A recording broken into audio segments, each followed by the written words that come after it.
রান্নাঘরে বানাতে যাচ্ছি তালের পুলি পিঠা। পিঠা তো অনেকেই খেয়েছো, একবার তালের পুলি পিঠা বানিয়ে খেয়ে দেখো, সত্যি খুব সুন্দর লাগে। সামনে তো জন্মাষ্টমী, তো অবশ্যই একবার বানাবে। তালের পুলি পিঠার জন্য দেখো আমি কালো তাল নিয়েছি, আর এই তালগুলো কিন্তু খেতে মিষ্টি হয়।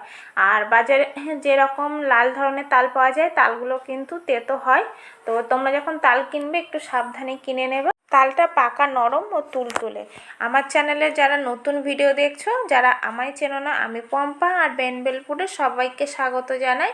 তো চলো এবার দারুণ স্বাদের পিঠা পুলি বানিয়ে ফেলি। বানানোর জন্য প্রথমে আমি নারকেলের একটা পুর বানিয়ে নেব। তার জন্য আগের থেকে নারকেলটা কুড়ে নিয়েছি, আর কড়াইতে প্রথমেই একটু হাফ কাপ জল দিয়ে দিয়েছি।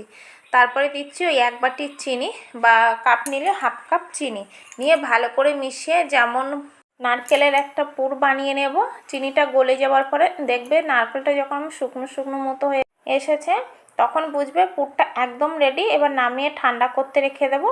আর অন্যদিকে আমি কড়াইতে আগের থেকেই 1 কাপ তাল ফুটানোর জন্য রেখে দিয়েছিলাম। ফুটানোর জন্য ওর মধ্যে দিয়েছি অল্প একটু জল, চিনি আর অল্প একটু লবণ দিয়ে ভালো করে ফুটিয়ে নিতে হবে।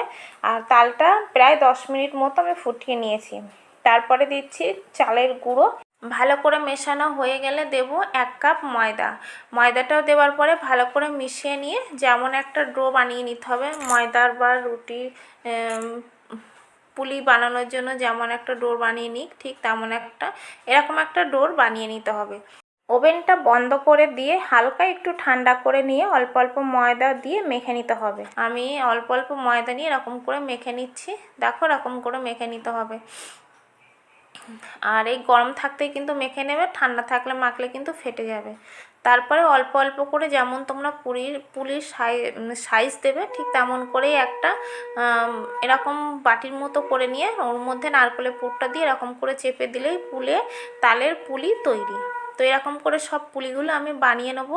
আর তোমাদের আর একটা আমি দেখিয়ে দিচ্ছি বানিয়ে। তোমাদের পছন্দ মতো তোমরা পুলি বানিয়ে নিতে পারো, ছোট বড় ডিজাইন হিসাবে। তো এরকম একটা বাটির মতো বানিয়ে ওর মধ্যে নারকেলের পুর দিয়ে এরকম ডিজাইন করে বানিয়ে নিলাম। দেখো আমার সব পুলিগুলো বানানো হয়ে গেছে।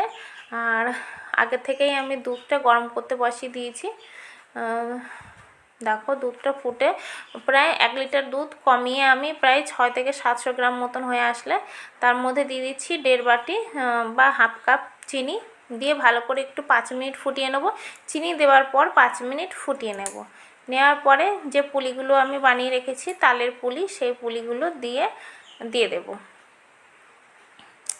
তো দেখো পুলিগুলো দেখতে কত সুন্দর লাগছে। এখন পুলিগুলো দিচ্ছি বলে দুধের মধ্যে ডুবে যাচ্ছে।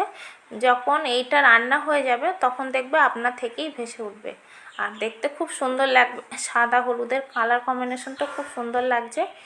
দেখো ফুটতে উঠেছে। এইভাবে বেশ কম আছে 10 মিনিট ফুটিয়ে নিলেই তালের পুলি পিঠা রেডি। আমার রেসিপিগুলো ভালো লাগলে চ্যানেলটিকে সাবস্ক্রাইব করতে একদম ভুলো না। পাশে যে নোটিফিকেশন বেল আছে সেটাও প্রেস করে নেবে নতুন নতুন ভিডিওগুলো দেখার জন্য। কমেন্ট করে জানাও কেমন হলো। জন্মাষ্টমীর দিন এই রেসিপিটা বানাতে পারো। রেসিপিটা দেখে পছন্দ হলে লাইক এবং শেয়ার করতে একদমই ভুলো না। ওভেনটা বন্ধ করে দিয়েছি আর তালের পিঠা পুলি একদম তৈরি। আর তোমরা পরিবেশন করতে পারো তোমাদের পছন্দ মতো ভাবে। আর আমি সব পুলিগুলো কিন্তু দুধের মধ্যে দেয়নি, কিছু পুলিটা এরকম করে তোমরা ভাজা করেও নিতে পারো, এটাও কিন্তু খুব দারুণ হয় আর খেতে কিন্তু সুস্বাদু হয়। তারপরে যে পুলিগুলো আমি ঠান্ডা করতে রেখে দিয়েছিলাম একটা পাত্রে নামিয়ে চেরি আর কাজু কুচানো দিয়ে গার্নিশ করে নিচ্ছি। তোমরা চাইলে ইচ্ছা মতোভাবে পরিবেশন করতে পারো। তো তারপরে তোমাদেরকে আমি একটা কেটে দেখাচ্ছি কেমন হলো।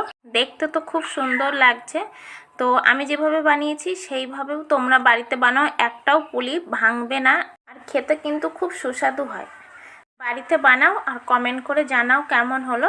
তো আজ তাহলে বিদায় নিলাম, দেখা হবে পরের ভিডিওতে এরকম নতুন কোনো রেসিপি নিয়ে। সবাই ভালো থাকবে।